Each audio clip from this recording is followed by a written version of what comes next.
This is a CBS News special report. I'm Jeff Glor at the U.S. Capitol. And in a short time, the body of George H.W. Bush, the 41st President of the United States, will be brought here to lie in state. It has just arrived at Joint Base Andrews in Maryland from Texas on board a jet that often serves as Air Force One. For this flight, it was called Special Air Mission 41. Mr. Bush, who lived longer than any previous president, died Friday at 94, less than 8 months after the death of Barbara Bush, his wife of 73 years. He will be brought here by motorcade. It's about a 45-minute trip for his final visit to the Capitol. Earlier this morning, Mr. Bush's casket was brought from his adopted hometown of Houston to Ellington Field in Texas for the flight to Washington. There he was honored with Hail to the Chief and a 21-gun salute, one of 3 planned for today. He was sent off by local politicians as well as 26 recipients of the Daily Points of Light, an award that began during Mr. Bush's administration to celebrate volunteerism and the power of service.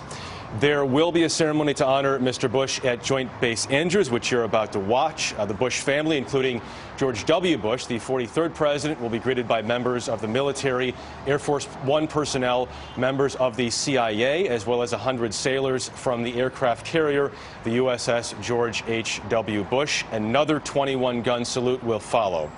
I am joined here this afternoon by CBS This Morning's Norah O'Donnell, and in our Washington studio by Bob Schieffer, John Dickerson, Margaret Brennan, and Major Garrett. Weijia Jiang is at the White House. Nancy Cordes is on Capitol Hill. And Ed O'Keefe is at Joint Base Andrews. Ed, to you to start here, set the scene for us and what we're about to see. Good afternoon, Jeff. Yes, this is Special Air Mission 21. The 747, normally known as Air Force One, has just arrived here in the last few moments, and the former president will be brought down, and a roughly 30-car motorcade will begin to the U.S. Capitol. Waiting for him here, as you mentioned, are members of the USS George H.W. Bush, the naval aircraft carrier based at Norfolk, Virginia, members of the U.S. Air Force, members of the Army's Golden Knights, the parachute team with whom he has jumped 4 times at his 75th, 80th, 85th, and 90th birthdays. We've also spotted here on the tarmac his son Jeb Bush, the former governor of Florida, Marvin Bush, and Doro Bush. Those 3 Bush siblings did not make the flight from Texas, but they are here with their families just over our shoulder, awaiting the motorcade to begin.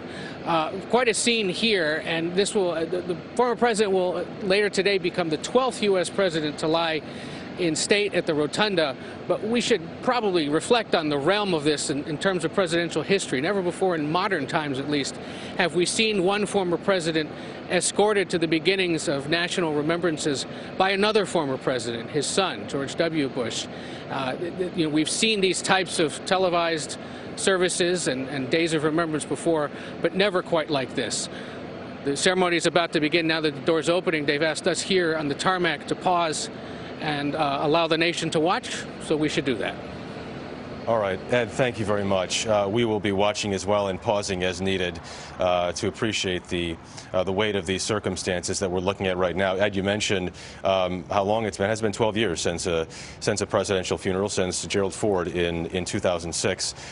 Nora's here with me as, again, the doors open and we await the family to walk out here. But this day is remarkable in Washington. It's a spectacular day here. It is in the 60 degrees, a beautiful sun behind us, greeting the former president as he makes his final stop here in Washington, a place that he lived for many years as vice president for 2 terms and as a single-term president. As you mentioned, Jeb Bush, one of his sons there is Marvin Bush, his youngest son there. He had 6 children, the entire family, all the grandkids, most of them all on that plane coming here.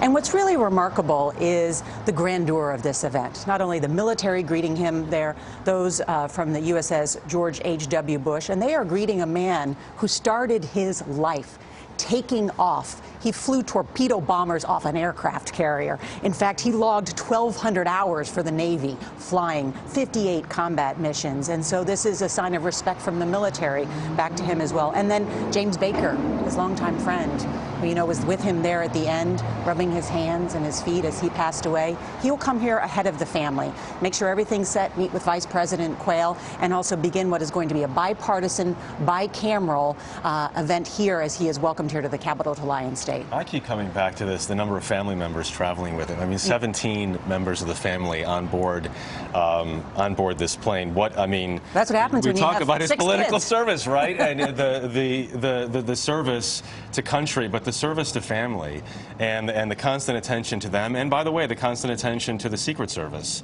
who will play an extra special role over the next few days because of the care and the compassion that he showed for them, not leaving on Thanksgiving, not leaving on Christmas, because he was concerned about their families as well. All of these things, as we discuss, it just gives you a better appreciation of exactly what we're all watching right now. One of his grandsons on that trip, Pierce Bush, has talked about that when he got in trouble, that Poppy would write a note and say, "Don't worry, it's not that bad." A note that made you always feel better. And so not only did former President George W. Bush write handwritten notes to people that he worked with, he wrote them to his family and made them feel better. And that is really the lifelong friendship that he not only developed with many people, but within his own family, that many in his own family looked up to him as sort of the patriarch, really, of this family. So it is a passing of the patriarch, too, of the Bush family. And so as we watch this at Joint Base Andrews here, the president will lie in state here this evening. We'll watch this ceremony tonight, this evening, tomorrow, and then the funeral at the National Cathedral will happen on Wednesday. Bob Schieffer, John Dickerson, Margaret Brennan, also here in D.C. in our bureau. Bob, as you watch all this, what goes through your mind?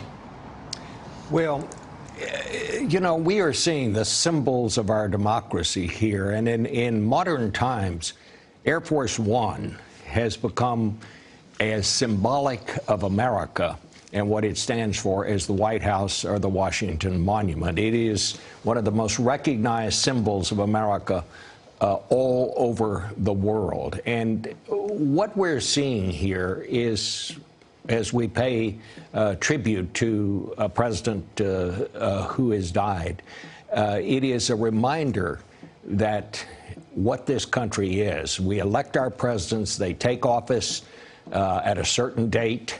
When their term is up, they leave. They are accorded special respect for the rest of their lives, and we're seeing that unfold here today. And I think that is very important, to remember those things. And to me, what this is a remembrance not just of George Bush, but a remembrance of America and what it's all about. Sure.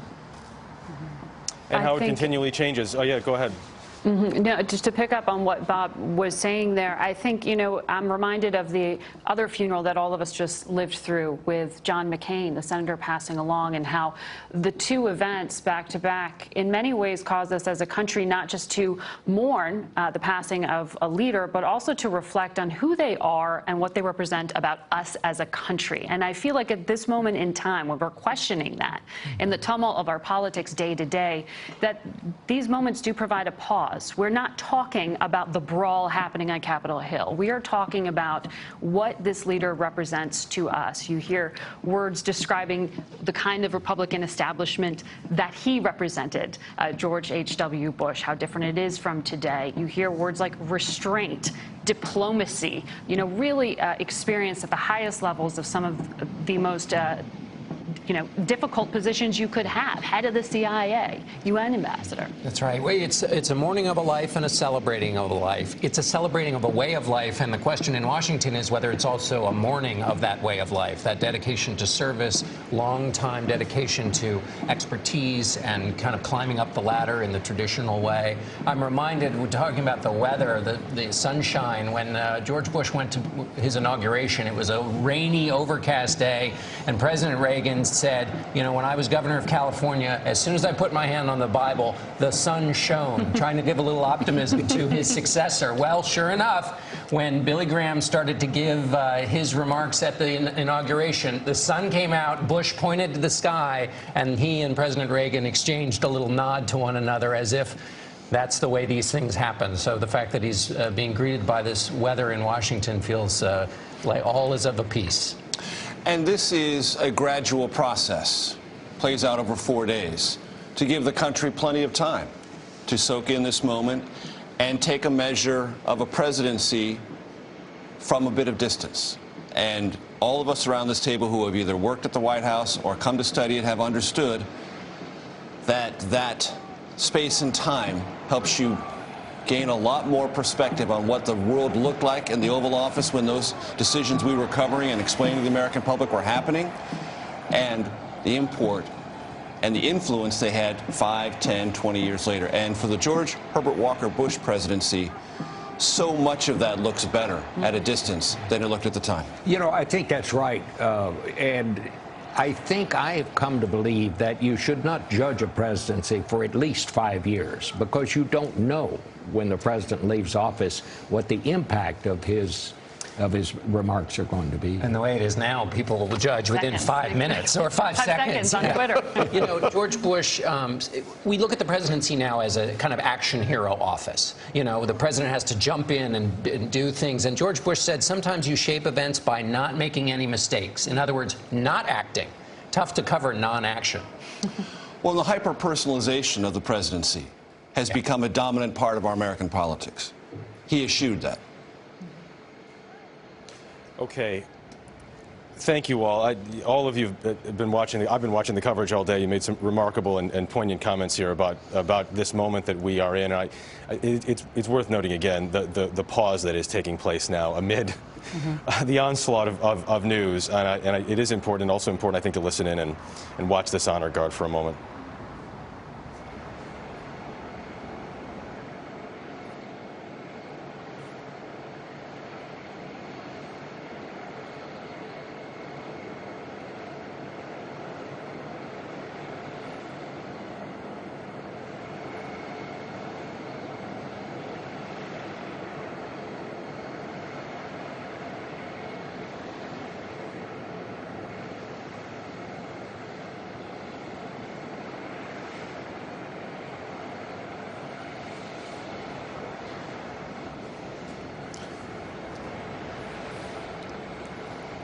Okay, so what you're watching here is the honor guard then lines up. There's about a little under 500 people who are at Joint Base Andrews right now who have come out for this arrival to watch right now.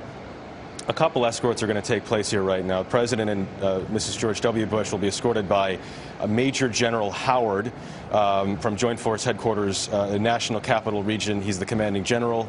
And there we see the former Secretary of State James Baker and his wife. As we mentioned, they will be the first to leave and head straight here to the Capitol to meet the former Vice President Dan Quayle.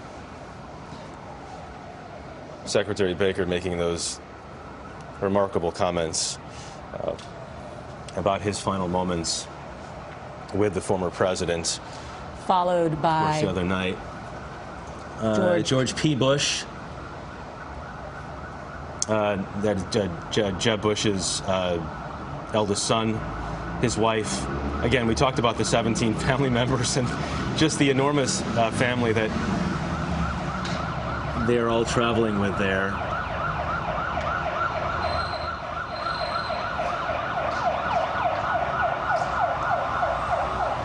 As we watch them, we're also seeing significant buildup here begins behind us as well here, Nora, at the Capitol. The flag fly there behind them. So the family is going to be escorted to a position near the hearse by Major General Howard. And the honors will be rendered. And just as we saw in Houston earlier, 4 ruffles and flourishes and a 21-gun salute. One of 3 21-gun salutes on this day.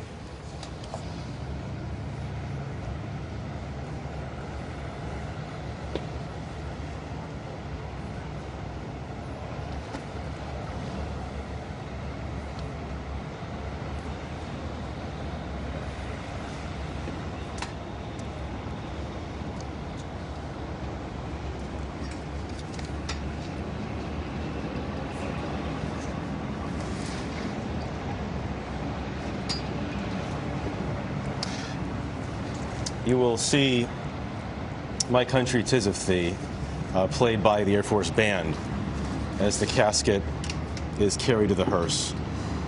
The casket will be carried through a military cordon, then put in that hearse. The family is then, after that, escorted. And there's Sully.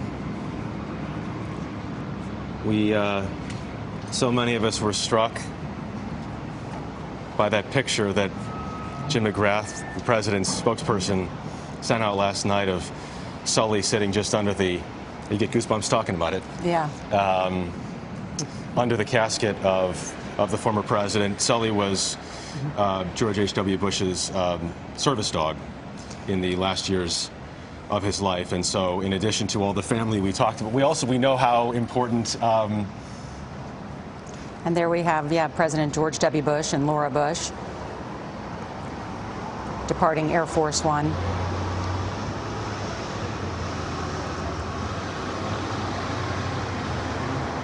This is remarkable, as you know, President George W. Bush has talked about that his father knew that the mission of the presidency was more than just about George H.W. Bush, that it was about the office of the presidency. And what he said was that any president must come to the office and strengthen the institution. And while it is his own father, he says he believes that President George H.W. Bush will go down as the greatest one-term president in American history because he presided over a massive change in the global world order. It was an extraordinary comment in that 60 Minutes interview that you did that struck so many. And I think, as we've all discussed, as George H.W. Bush left office, I'm not sure how many people would have said that. But through the wider lens of history, he feels comfortable saying it now. Maybe others do too. I was thinking about what George W. Bush must have been thinking when he walked on Air Force One earlier today. It was a remarkable image. As he walks with his wife away from it. He was emotional when I saw him last talking about his father. Not only revering his father because he held the same office, but also loved his father deeply. And of course, President George H.W. Bush had suffered a number of health issues. And in just the last 8 months, also losing his mother, Barbara Bush, the true disciplinarian, as they all acknowledged in the family. He never wanted to cross Barbara Bush. The matriarch.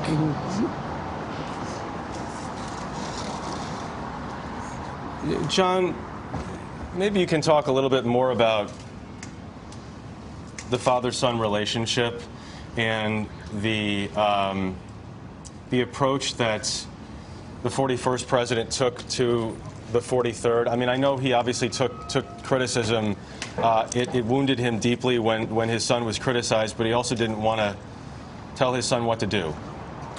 Well, they had, you know, when George W. Bush was younger, he was not the on-time, ship-shape person that he became later in life. And he and his father had some clashes, including one when he came home and hit, I think, knocked over a garbage can, and they almost came to blows and fisticuffs later in life. And this is important because this isn't just a youthful indiscretion. When George W. Bush talks about his father's unconditional love, it is. Let's pause here now for this portion of the ceremony.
You didn't hear the lyrics, but you heard the song, My Country 'Tis of Thee, which includes, of course, Land Where My Fathers Died. Mm-hmm. And as George W. Bush now walks with his wife back to a place where he spent so much time, returning from his adopted hometown where his father died.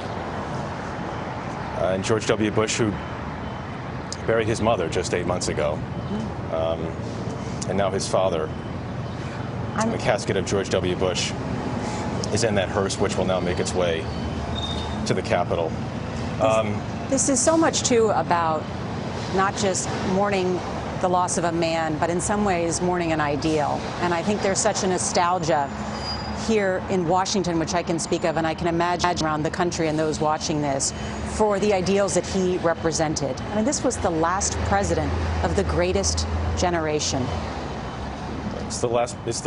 Think of the events and moments in American history that George W. Bush participated in, from World War II, the opening of China, the end of the Cold War. That's pretty extraordinary to think about. And as you all noted this morning, and it's worth noting again here this afternoon, it's worth thinking about now, but it's also, I think, worth talking about that family and those bonds. And John, I know we stopped earlier, but I did want you to pick up on that point, John Dickerson, that you talked about before, and the sometimes tenuous relationship between father and son. Well, I think it's important just to have that context, because they had these clashes. There was another one when George W. Bush didn't show up for a job that he had said he was going to, and his father said, "I'm disappointed in you." The reason this was important is that George W. Bush, and he told Nora this in their interview, he always talked about unconditional love with his father. And that was displayed not in the moments when he was doing well, but in the moments when he fell short of his father's standard. And that's the way he talked about his father, as a beacon. He wrote, he couldn't have realized it at the time, but his words set the standard that both Jeb, his brother, and I would strive to follow when we held public office. And later in his life, George W. Bush would describe himself as a warrior for my dad. When his dad was running for office, George W. Bush was the one who defended him more powerfully and sometimes yelling at reporters strongly than anybody else. And so there's nothing more powerful than a son who tries to live up to their father's standard and then has a father who thinks that that son has indeed met it. And that is where they ended up at the end of their life, with the respect of one president for another. And perhaps most powerfully demonstrated by the fact that 41 didn't kibitz from the sideline a lot about 43, because he knew what the job was like and how hard it was. So he wasn't giving him a lot of Monday morning quarterbacking. And there's... John, go ahead. Jeff, I just want to jump in on the point that John made, because it's relevant to both of their presidencies. George Herbert Walker Bush successfully prosecuted the first Iraq War. People forget, but at the time there was a Vietnam syndrome. Could we handle an act of war? Could we carry it out? Could we accomplish our mission, do what we set out to do, build an international coalition, and then leave? That's exactly what George Herbert Walker Bush did. Then George W. Bush prosecuted the second Iraq War. Some people thought, because he didn't believe his father had finished the job. And after 9/11, that job needed to be finished, and we're still living with the legacy of that important decision, influenced in part by his own relationship to his father's approach to Iraq. He also succeeded, not only we've talked about his foreign policy successes, but his domestic legislative successes. I mean, he came into office with a Democratic-controlled Congress and actually got stuff done. The Americans for Disabilities Act. That affects every single one of us. Every time we see an elevator, every time we see the ramp in terms of at a bus, that was George H.W. Bush and that Democratic-controlled Congress. The raising of taxes that helped with budget reform there. The Clean Air Act. He was, in some ways, too, revered for his ability to get stuff done. While it may have cost him, and certainly the raising of taxes, his re-election, Another look at Sully here, the dog that has affected so many Americans here as we watch Sully wait underneath George H.W. Bush's casket overnight, and then made again the trip here with with him. Well, the dog represents an organization that has been trying to help our wounded warriors with the help of pets. And of course, George H.W. Bush, a veteran, and he became, yes, you're right, a big famous on Instagram, Insta-famous, as they would say. But more importantly, I think a reminder that this president who served, his son who sent so many young women into war, who died and were wounded, that they care deeply about those who serve and those who are still in great need of care. We're going to have a lot more coverage of the arrival of the casket of former President George H.W. Bush as we continue here this afternoon. But we're going to leave you just for a moment now as we watch again the hearse set to take off from Joint Base Andrews. This part of the ceremony is concluding right now. We'll be back on the air here from the U.S. Capitol a little later this afternoon. We hope you can join us then. Until then, I'm Jeff Glor, CBS News in Washington.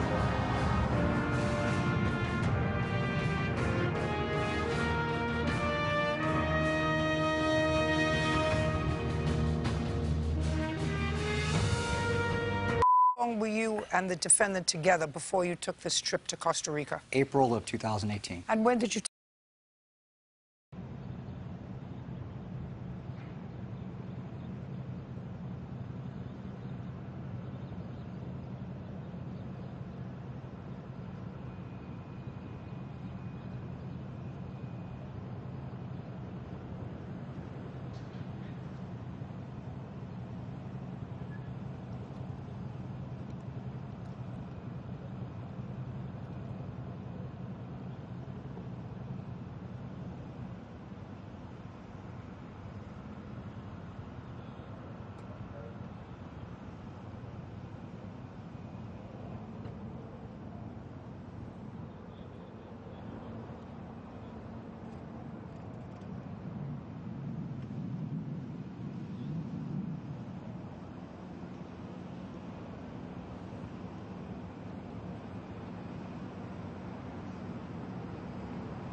1 second.